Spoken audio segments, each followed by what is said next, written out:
اللہ تعالیٰ نے جتنے انسانی رشتے بنائے ہیں، ماں باپ، بہن بھائی، چاچے تائے، دادا دادی، نانا نانی، ساس سسر، خالہ بھانجا، بھتیجا، پھوپھی پھوپھا، یہ جتنے اللہ نے رشتے بنائے ہیں، ان میں سب سے اہم رشتہ خامند اور بیوی ہے۔ سب سے اہم رشتہ خامند اور بیوی ہے۔ سب سے قریب ترین رشتہ خامند اور بیوی۔ لباس سے زیادہ کوئی چیز میرے قریب ہے؟ آپ کے قریب لباس سے زیادہ کوئی چیز قریب ہے؟ بولو۔ تو اللہ تعالیٰ کہہ رہا ہے کہ میری بیوی میرا لباس ہے، اور میری بیوی سے کہہ رہا ہے کہ تیرا خامن تیرا لباس۔ تو میں سے مراد سب شادی شدہ، جتنے شادی شدہ لوگ ہیں۔ تو میں بھی کون ہے شادی شدہ طلبہ میں؟ ماشاءاللہ کافی بابرکت مجمع ہے۔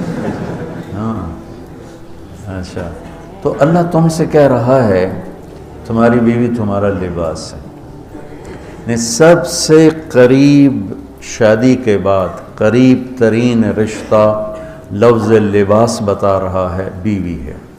قریب ترین رشتہ بیوی ہے، اور جو قریب ترین ہوتا ہے وہ پہلے ہوتا ہے، اس کا حق پہلے آ جاتا ہے، قریب ہو گیا۔ اور کل میں نے کہا تھا کہ لباس اور میرے درمیان کوئی چیز حائل نہیں ہے۔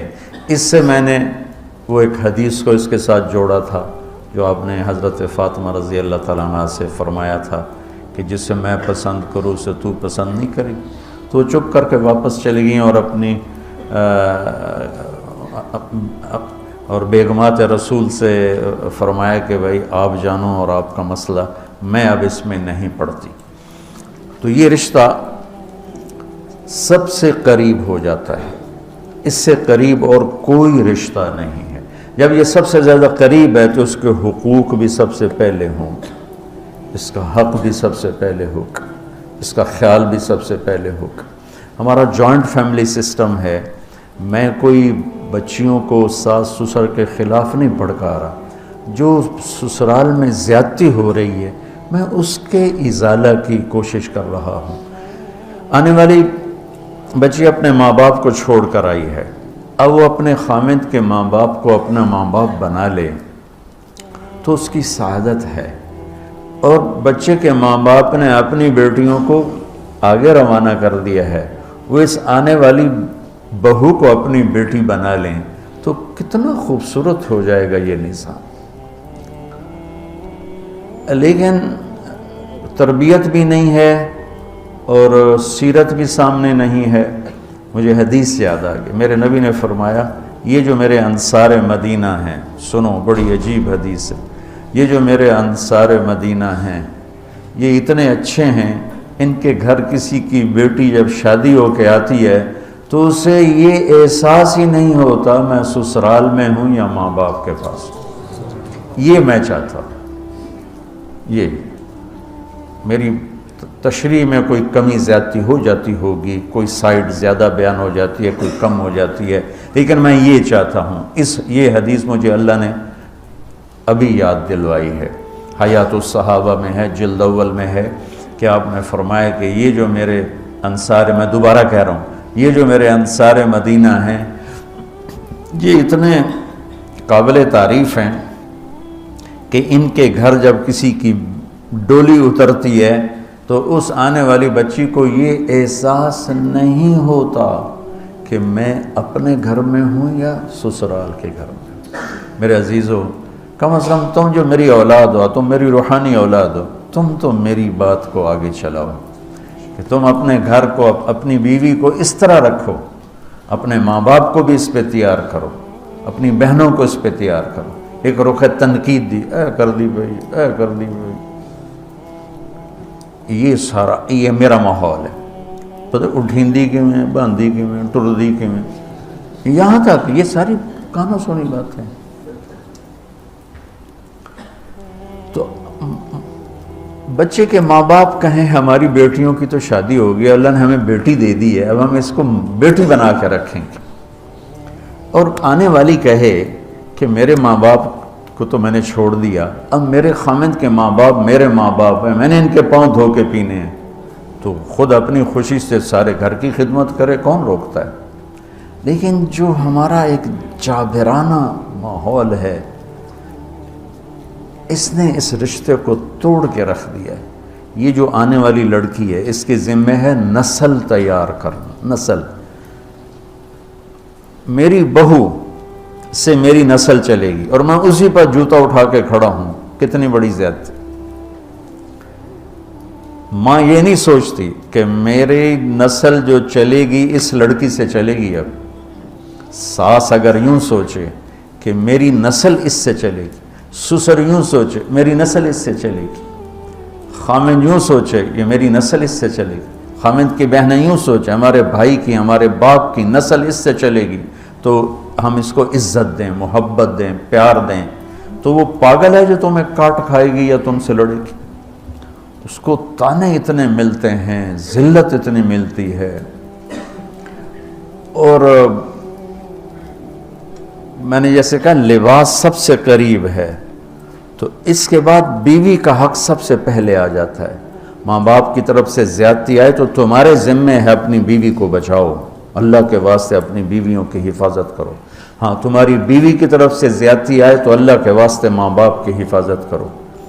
تو اس کا مطلب یہ نہیں کہ تم ڈنڈا اٹھا لو، اپنے اخلاق ایسے بناؤ، سپرنگ بن جاؤ، سپرنگ جو پریشر سے کو قبول کر کے دب کر نیچے چلا جاتا ہے۔ نیچے جانے میں جڑ جانے کا نظام چھپا ہوا ہے کہ جھک جاؤ، ماں باپ ناراض ہو ان کے پاؤں پکڑ لو، بیوی ناراض ہو اس کے پاؤں پکڑ لو۔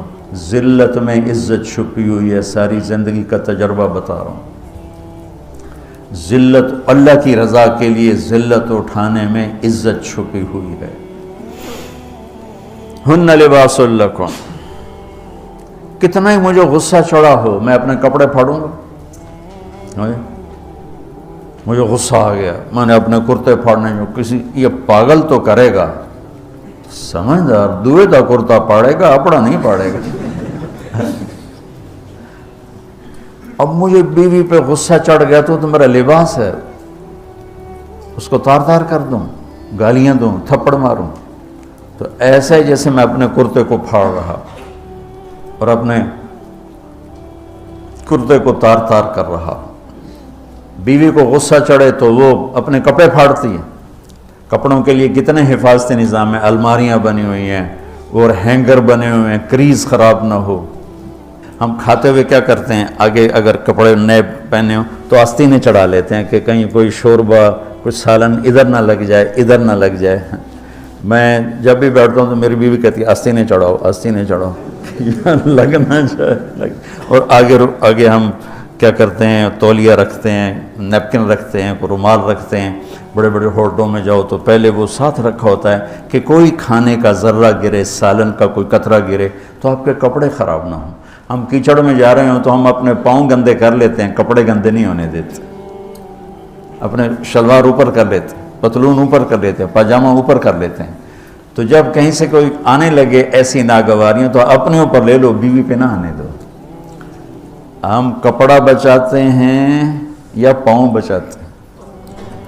کپڑا بچاتے ہیں، شلوار اوپر ٹانگ لیتے ہیں، کرتے کو یوں سمیٹ لیتے ہیں۔ تو جتنا کیچڑ ہے حالات کا، واقعات کا، اخلاق کا، وہ کیچڑ اپنے اوپر لے لو، بیوی کو بچا لو۔ اور بیوی کیا کرے، وہ جتنا کیچڑ ہے حالات کا، واقعات کا، ناگواریوں کا، اپنے اوپر لے لے، خامد کو بچا لے۔ لباس کا اور کیا کام ہے، یواری سواتکم، یہ تمہارے عیب چھپاتا ہے۔ تو میرا کام کیا ہے، میں بیوی کی کمیاں چھپاؤں، ڈھنڈورا نہ پیٹوں۔ بیوی کا کام کیا ہے، خامد کی کمیاں چھپائے، ڈھنڈورا نہ پیٹے۔ دوسرا کام کیا ہے لباس کا، وریشہ، لباس مجھے خوبصورت بناتا ہے۔ یہ ایک واحد رشتہ ہے جو زندگی کو خوبصورت بناتا ہے۔ سب کچھ ہو، بیوی نہ ہو تو تنہائی کا احساس مار دیتا ہے۔ اس سے ایک اور مطلب نکلتا ہے کہ لباس کے بغیر ایک لمحہ گزارا نہیں۔ سارا دن پانی نہیں پیتے ہیں نا، اب میں بیان میں پانی پی رہا ہوں، لیکن 16 گھنٹے تو گزارے ہیں نا، پانی نہیں پیا، کھانا نہیں کھایا، 16 سیکنڈ لباس کے بغیر گزار سکتے ہیں؟ بولو. کوئی بھی کمرے میں نہ ہو، تم تنہا ہو، تم کپڑے اتارو تو تم اپنے آپ کو عجیب فیل کرو گے، تم خود اپنے آپ کو چادر میں چھپانے کی کوشش کرو گے. ان لباس ایک ایسی زبردست ضرورت ہے بلا دلیل کہ تم تنہا کمرے میں بھی کپڑے اتارو تو تم اپنے آپ کو عجیب سا محسوس کرتے ہو. اس سے پتہ چلا کہ بیوی کے بغیر کوئی زندگی نہیں ہے اور خامد کے بغیر عورت کی کوئی زندگی نہیں ہے. یہ ہمارا بدبخت معاشرہ ہندی کہ کسی بچی کو طلاق ہو جائے وہ گل سڑ کے مر جاتی، اس کی شادی نہیں ہوتی. کوئی جوان بچی بیوہ ہو جائے وہ سسک کے مر جاتی، اس کی شادی نہیں ہوتی. کوئی 40-50 سال کا ہو جائے مرد، اس کی بیوی مر جائے، کوئی اس کو لڑکی دینے کے لیے تیار کوئی نہیں. اور لباس کا لفظ بتاتا ہے کہ شادی کے بغیر انسان ننگا ہے، اور ننگے انسان کا کوئی کہیں بھی گزارا نہیں ہے. لفظ لباس بتاتا ہے کہ ہم اس چیز کو رواج دیں کہ شادیاں ہوں، بیوہ کی شادی ہو، مطلقہ کی شادی ہو، کوئی کس کی بیوی مر جاتی ہے. حضرت ابن مسعود کا فرمان ہے اگر میری موت میں 10 دن باقی ہوں تو بھی میں شادی کر لوں گا اگر میری بیوی مر جائے تو. ابو ہریرہ کہتے ہیں اگر میری زندگی میں 7 دن باقی ہوں اور میری بیوی مر جائے تو میں 1 ہفتہ بھی شادی کے بغیر نہیں رہوں گا، میں شادی کر لوں گا.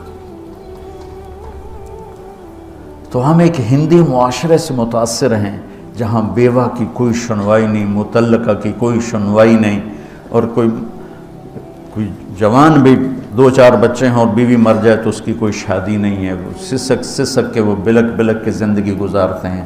ہم لوگ اس کو رواج دیں. لباس، لفظ لباس بتا رہا ہے کہ جیسے لباس کے بغیر ایک لمحہ آدمی چین سے نہیں بیٹھ سکتا، ایسے ہی اس رشتے کے بغیر زندگی میں کوئی خوبصورتی نہیں، کوئی حسن نہیں ہے. ہن لباس لکم انتم لباس لہن. تو لباس کیا کرتا ہے؟ زیب و زینت. لباس کیا کرتا ہے؟ عیب چھپاتا ہے. لباس کیا کرتا ہے؟ خوبصورت بناتا ہے. تو اس رشتے کو خوبصورت بنانا ہے بیوی خامند کے لیے، خامند بیوی کے لیے. کس طرح یہ رشتہ خوبصورت بنے گا؟ اچھے اخلاق کے ساتھ. اچھے اخلاق کے ساتھ. اگر گھر والوں کے اخلاق اچھے ہوں، وہ بچی ساس سسر کو ماں باپ بنا لے، ساس سسر بچی کو ماں باپ بنا لے، خامند بیوی کو ہتھیلی کا چھالا بنا لے، بیوی خامند کو ہتھیلی کا چھالا بنا لے. میں قربان جاؤں اپنے نبی پر. ساری کائنات کو نور ایمان دینے والی ہستی، اور حضرت عائشہ رضی اللہ عنہ کو لقمے بنا کے کھلا رہے. کمال. حضرت عائشہ رضی اللہ تعالیٰ عنہ وہ بڑی بڑی بوٹیاں ہوتی تھیں نا، وہ اٹھا کے ایسے نوچتیں اور پھر رکھ دیتیں، روٹی کا ٹکڑا اٹھاتی. میرے نبی وہی بوٹی اٹھاتے جہاں حضرت عائشہ نے نوچا ہوتا تھا، وہیں دکھا کے کرتے تھے، ان کی محبت کو لینے کے لیے اور ہمیں سکھانے کے. حضرت عائشہ گلاس اٹھاتی، بڑے بڑے ہوتے تھے، اب تو یہ چھوٹے چھوٹے گلاس ہیں. بخل کا زمانہ آ گیا، پانی بھی تھوڑا دیں. ہمارے دیہات کا کلچر تھا، اب تو مٹ گیا ہے، مہمان ہی کوئی نہیں ہوتے. جب کچی سڑکیں ہوتی تھیں اور ذرائع نہیں تھے تو بہت سے مسافر ہمارے ڈیروں میں آ کے رات گزارتے تھے.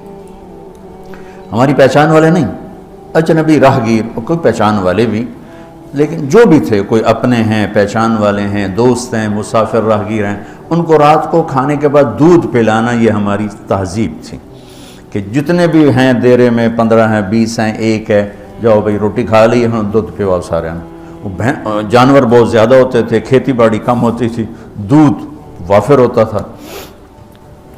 وہ گلاس اتنے بڑے بڑے ہوتے تھے، 3-3 پاؤ کا گلاس ہوتا تھا. تو ایک ہمارے دادے کے زمانے کا نا چاچا لال سنپال، وہ آ گیا دیرے میں، نوکر گیا دودھ پلانے. تو گلاس کو دیکھ کے نوکر سے کہندا پتر میں نہیں پیندا. اس کہا چاچا کیوں نہیں پینا؟ اس کہا دو تو ود پیواں تو بے غیرت بنا تے دو تے میرا گزارا نہیں جاتا. میں نہیں پینا. تو حضرت عائشہ رضی اللہ تعالیٰ عنہ گلاس اٹھاتی اور یہ پیا، یہ رکھا. میرے نبی اٹھاتے اور جہاں حضرت عائشہ کے ہونٹ لگے ہوتے تھے وہاں ہونٹ رکھ کے.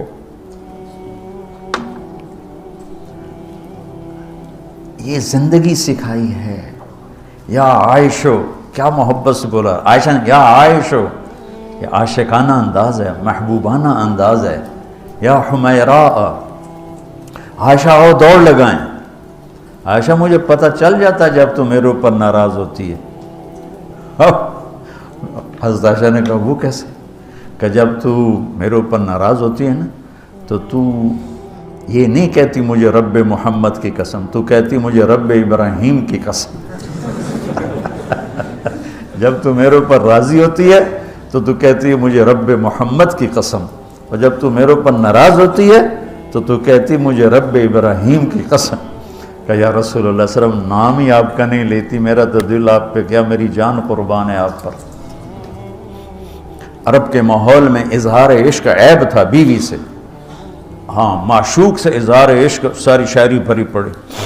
تم نے شعراء جاہلیت پڑھو یا بعد کو پڑھو، بھری پڑی.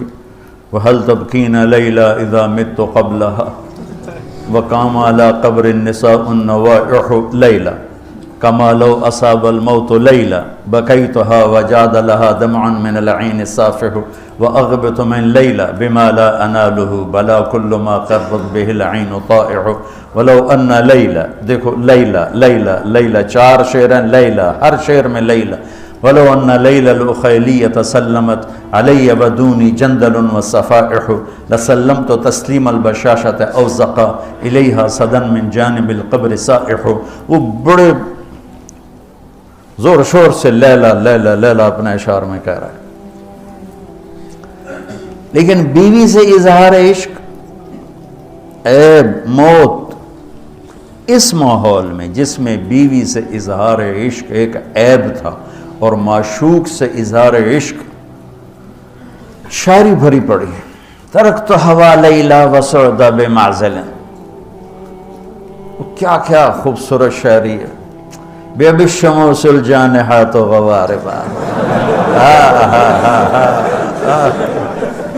اللہ بساط من الحریر جلاببا حاولنا تفدیتی وخفنا مراقبا فوضعنا ایدیہن فوق ترائب.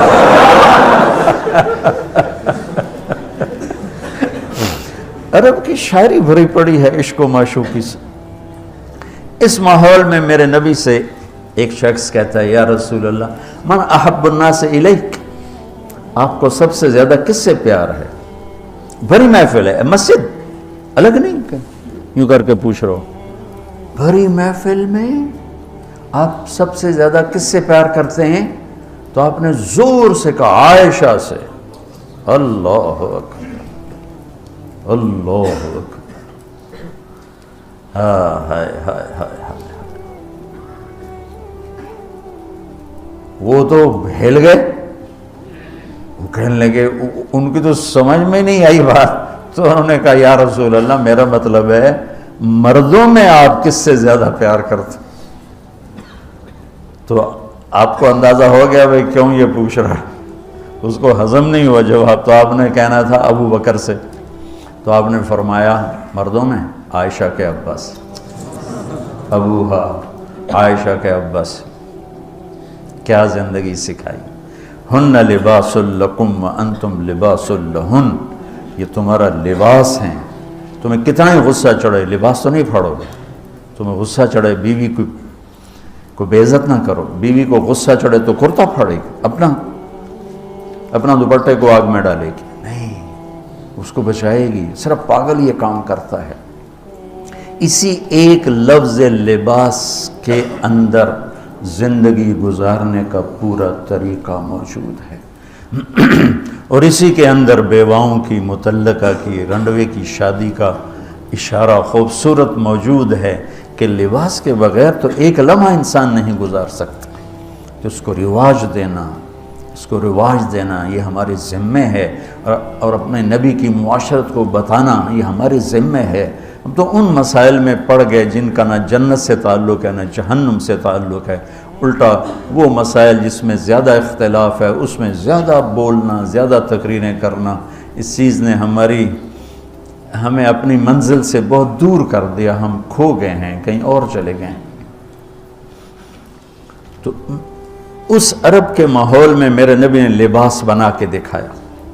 اور صفیہ رضی اللہ تعالیٰ عنہ چھوٹے قد کی تھی، اونٹ پہ سواری کے لیے وہ خود نہیں کر سکتی تھی، آپ نے اپنا گھٹنا آگے کر دیا، حضرت صفیہ نے آپ کے گھٹنے پر پاؤں رکھا اور اس کو زینہ بنا کے آپ نے ان کو اوپر چڑھایا، زینہ بنا کے۔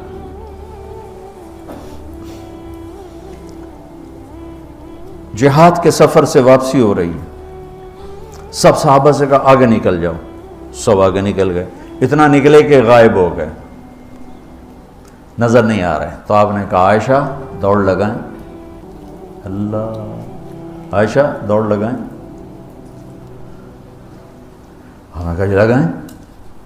تو حضرت عائشہ فرماتی ہیں میں نے دوڑ لگائی، میں آگے نکل گئی، آپ پیچھے رہ گئے۔ کچھ سال گزر گئے، جہاد کے سفر سے واپسی ہو رہی، آپ نے کہا عائشہ دوڑ لگائیں، میں نے کہا جی لگائیں۔ چلو بھائی آگے چلے جاؤ، سب آگے چلے گئے، غائب ہو گئے۔ تو کہنے لگے میں نے دوڑ لگائی، میں موٹی ہو گئی تھی، میں پیچھے رہ گئی، آپ آگے نکل گئے۔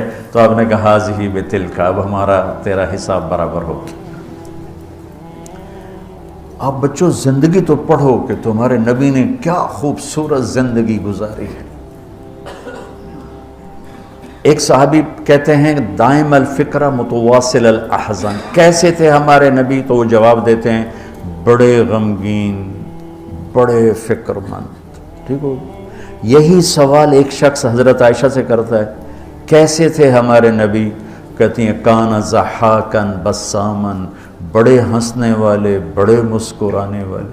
ایک کہہ رہا ہے بڑے غمگین، بڑے فکر والے، ایک کہہ رہی ہیں بڑے ہنسنے والے، بڑے مسکرانے والے۔ یہ فرق کیوں ہے؟ ایک نے دیکھا ہے مسجد کے ماحول میں، وہاں نبوت کی ذمہ داری مقدم ہے اور اس کا احساس آپ پر وزن ڈال رہا ہے۔ اما عائشہ نے دیکھا مسکراتا ہنستا کہاں؟ گھر میں آپ مسکرانے والے ہیں، آپ ہنسنے والے ہیں، اور نبوت کی ذمہ داری ہے، درد بھی ہے، لیکن اس کو اندر چھپا لیا ہے۔ اب بیگم کو ہنس کے دکھا رہے ہیں، خوش ہو کے دکھا رہے ہیں، اور ان کے ساتھ لاڈ کر رہے ہیں، ان کے ساتھ پیار کر رہے ہیں۔ وہ جو حدیث ام زرع ہے شمائل ترمذی کی، کتنی لمبی چوڑی وہ لایانی کہانی ہے، اور آپ نے بیٹھ کے ساری سنی۔ آج کا تو کوئی بزرگ ہو تو کہتا ہو تو کیا لایانی شروع کر دی، اتنی دیر میں تو ذکر ہو سکتا تھا۔ بیوی کے ساتھ لایانی بھی عبادت، وہ لایانی تو ہوتی نہیں بیوی کے ساتھ۔ جہاد کا سفر ہے، جہاد کا، اور سفر کے لیے تیاری کا اعلان اور کوچ کا اعلان۔ حضرت عائشہ اونٹنی پہ بیٹھی، گلے میں دیکھا ہار کوئی نہیں، کہا یا رسول اللہ میں تو نہیں جاؤں کہ میرا ہار گم ہو گیا، میرا ہار پہلے ڈھونڈوائیں۔ سارے لشکر کو ہار پہ لگا دیا۔ آپ کہتے تیرا دماغ خراب ہے، میں جہاد میں تیرے لاڈ اٹھاؤں اور تیرے ہار کے پیچھے میں سفر کینسل کروں؟ چلو چلو۔ آپ نے کہا چلو بھائی عائشہ کا ہار ڈھونڈو، سارے ہار ڈھونڈنے میں لگ گئے، سارے۔ یہ میں کہاں سے کوئی میں فرضی قصے بیان کر رہا ہوں، گھڑ گھڑ کے بیان کر رہا ہوں، تمہیں اپنے حبیب کی سیرت سے اٹھا کے دے رہا ہوں۔ کوئی آپ کسی سیر پہ نہیں نکلے تھے کہ کوئی بات نہیں سفر کینسل کرو، جہاد کا سفر ہے، اور آپ کہہ رہے ہیں عائشہ کا ہار ڈھونڈو۔ آپ دیکھ رہے تھے کہ آگے عورتوں کے ساتھ کتنے کتنے ظلم ہوں گے۔ تم کو بھی سنو ان کی چیخیں اور آہیں جو میں سنتا ہوں، تمہارے کلیجے پھٹ جائیں کہ کس قدر ظلم ہے۔ اور تمہیں عجیب بات بتاؤں، یورپ میں نظر آتا ہے عورت بڑی آزاد ہے، یورپ کی عورت پر یہاں سے بھی زیادہ ظلم ہوتا، دیکھنے میں وہ آزاد نظر آتی، لیکن اوف اللہ اللہ۔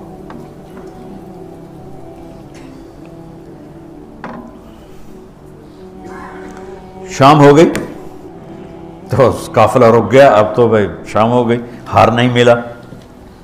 مغرب عشاء کے لیے تو پانی موجود تھا، اب عشاء پڑھنے کے بعد پانی ختم، چونکہ خیال تھا بھائی اگلی منزل پانی ہے تو وہاں جا کے نماز پڑھیں گے، تو اب پانی کوئی نہیں ہے، اور سب نے ابو بکر صدیق رضی اللہ تعالیٰ عنہ کو تانے دینے شروع کیے، تیری بیٹی کی وجہ سے اب فجر کی نماز کا کیا بنے گا، اب تو پانی کوئی نہیں، وہ وضو کیسے کریں گے، تیمم کی آیت ابھی آئی نہیں ہے۔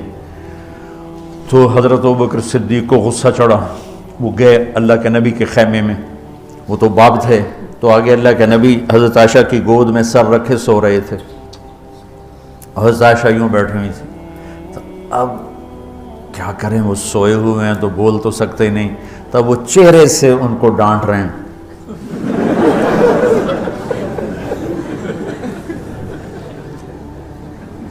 اور آگے بڑھ کے انگلی یہاں ماریں، ٹک یوں، وہ کہتی میں ایسے ہو گئی تاکہ انگلی کے درد سے میں یوں نہ ہوں، کہیں اللہ کے نبی جاگ نہ پڑیں، تو ٹک ٹک ٹک ٹک، تیری وجہ سے آج سارے صحابہ تکلیف میں اور پانی کوئی نہیں ہے، گویا چہرے سے سارا کچھ کہہ رہے ہیں، یوں کر رہے ہیں، چہرے سے سارا کچھ بتا رہے ہیں، اور غصے میں باہر آ گئے۔ اللہ کے نبی کی آنکھ کھلی، پتہ چلا پانی کوئی نہیں، نماز کا ٹائم ہے، اللہ نے کہا چلو فتیمموا صعیدا طیبا، چلو بھائی مٹی سے تیمم کرو، ہم نے تمہیں پانی سے بھی بے نیاز کر دیا۔ تو پھر سعد بن عبادہ کہنے لگے ابو بکر تیرے گھرانے کی یہ پہلی برکت تھوڑا ہی ہے، اور بھی بڑی برکتیں پہلے ملی ہیں، پہلے سب ناراض ہو رہے تھے، پھر سارے خوش ہو گئے کہ یہ کیا مل گیا، اللہ نے ہمیں تیمم دے، کسی امت کو تیمم نہیں ملا۔ دیکھو نا، یوں کر کے کر لو، اس سے کوئی پاک ہوتا ہے، اور پھر یوں ایسے کر لو، چلو بھائی غسل سے بھی فراغت ہو گئی، پانی کوئی نہیں ہے تو ہمیں غسل کی ضرورت پڑ گئی ہے، تو اتنا ہی کام ہے، ضربتان۔ حضرت عمار بن یاسر نیا نیا تیمم کا حکم آیا تھا، پتہ تھا نہیں کیسے کرنا ہے، تو وہ سفر میں تھے تو ان کو ضرورت پڑ گئی نہانے کی، ان کا اب وضو کے لیے تو تیمم ہے بھائی یوں کر لو، لیکن نہانے کے لیے تو تیمم کیسے کروں گا، تو سارے کپڑے اتار کے ریت پہ کبھی یوں لو کبھی یوں ہو رہے کبھی یوں ہو رہے، چھ بھی بڑے لمبے چوڑے عمار بن یاسر آ کر کہنے لگے یا رسول اللہ آج میں نے یوں تیمم کیا، آپ نے انما یکفیک ضربتان، ارے وہاں بھی تجھے 2 ضربیں ہی کافی تھیں، یہ اور یہ۔ تو نماز پڑھی گئی، حضرت عائشہ نے کہا یا رسول اللہ ٹھیک ہے، ہار نہیں ملتا چلیں۔ جب میرے نبی سے اما عائشہ نے کہا چلیں، تب آپ نے کہا چلو۔ وہ جب اونٹنی کو اٹھایا تو ہار اس کے نیچے گرا پڑا، وہ دھاگا ٹوٹا اور پھسل کے نیچے چلا گیا، وہ سارے ادھر ادھر ڈھونڈتے رہے، اونٹنی کو کسی نے اٹھایا نہیں۔ اللہ نے تیمم کی رخصت دینی تھی، اور ایک ہمیں خوبصورت زندگی کا درس دینا تھا کہ اتنے بڑے سفر میں بھی بیوی کے لاڈ کو مقدم کیا، ضرورت کو نہیں۔ ہار ضرورت ہے، بولو بولو، اس لیے کہلوانا چاہتا ہوں کہ تمہیں مشکل سبق بتا رہا ہوں، یہ یہاں کرسی پہ بیٹھ کے بتانا بہت آسان ہے، جب ناگواری آتی ہے پھر پتہ چلتا ہے کہ اب اپنے آپ کو سنبھالنا کیسے۔ اگر ناگواریوں کو سہنا سیکھ جاؤ گے تو تمہارا گھر جنت بن جائے گا، اگر ناگواریوں کو اگلنا شروع کرو گے تو تم اپنے گھر کو جہنم بنا لو۔ یاد رکھنا، شکل صورت چند دن، روپیہ پیسہ ایک دن بھی نہیں، کپڑے زیور گاڑیاں چند دن، اور اخلاق موت تک ساتھ دیتے۔ اخلاق کا حسن کبھی باندھ نہیں پڑتا، اخلاق کے حسن و جمال کو کسی میک اپ کی ضرورت کوئی نہیں۔ بمکارم الاخلاق کن متخلقا لیفوہا ثناء جدک العطر الثنی فاصدق صدیقک ان صدقت صداقتا فادفع عدوک باللتی فاذا الذی۔ ضمیری کہتے ہیں کہ ایسے اخلاق بنا کہ تم مشک کی طرح مہکے، دوست کو دوست بن کے دکھا، اور فادفع عدوک باللتی فاذا الذی، یہ مصر آپ کی فصاحت پر پتہ بتاتا ہے کہ کیا کمال سے آیت کو اس مصرے میں فٹ کیا۔ فادفع عدوک باللتی فاذا الذی، ادفع باللتی ہی احسن فاذا الذی بینک وبینہ عداوۃ کانہ ولی فادفع عدوک باللتی فاذا الذی.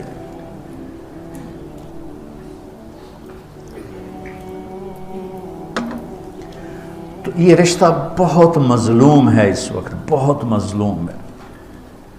بے شک کہیں آنے والی لڑکی ایسی بے وقوف ہوتی ہے کہ تہس نہس کر دیتی. لڑکی کے ماں باپ اتنے بے وقوف ہوتے ہیں کہ بچی کو دینے کے بعد بھی اپنے کنٹرول میں رکھتے ہیں.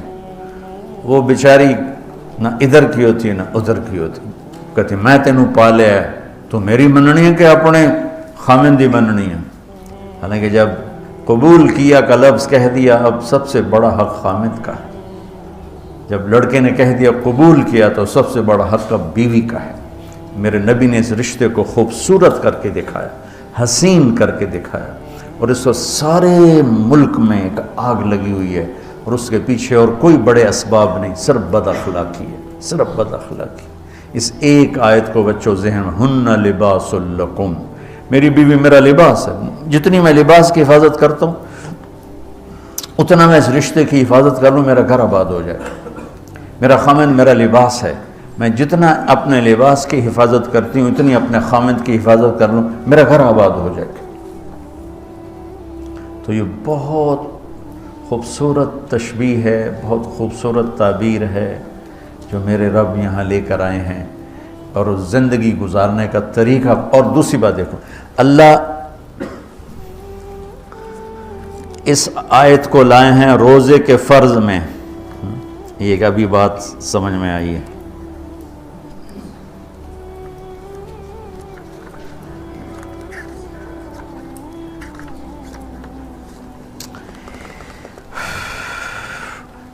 پیچھے آ رہا ہے یا الذین آمنوا کتب علیکم الصیام، روزے آ رہے ہیں، ٹھیک ہے.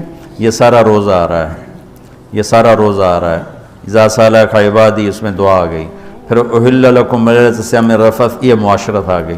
اس کے بعد پھر اللہ تعالیٰ بتا رہا ہے کلوا واشربوا حتی یتبین لکم الخیط الابیض.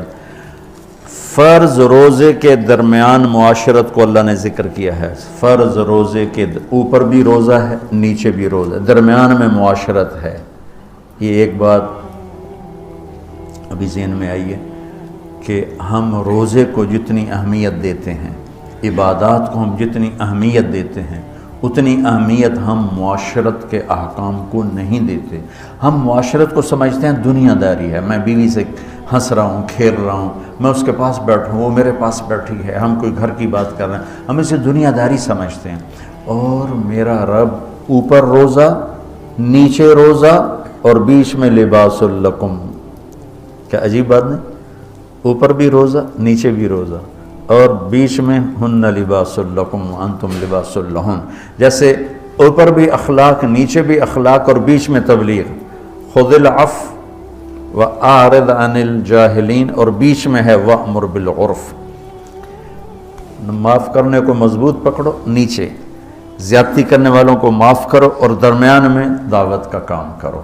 دعوت کو خوبصورت بنایا اخلاق کے ساتھ، اور بندگی کو خوبصورت بنایا معاشرت کے ساتھ. کہ اوپر روزہ، نیچے روزہ، اور بیچ میں آ رہا ہے تمہاری بیوی تمہارا لباس ہے، تمہارا خامن تمہارا لباس ہے. یہ ایک خوبصورت درس ہے بچوں. اگر اس کو میں لے لوں، آپ لے لیں، جو سن رہے ہیں وہ لے لیں، ان کی زندگیاں آباد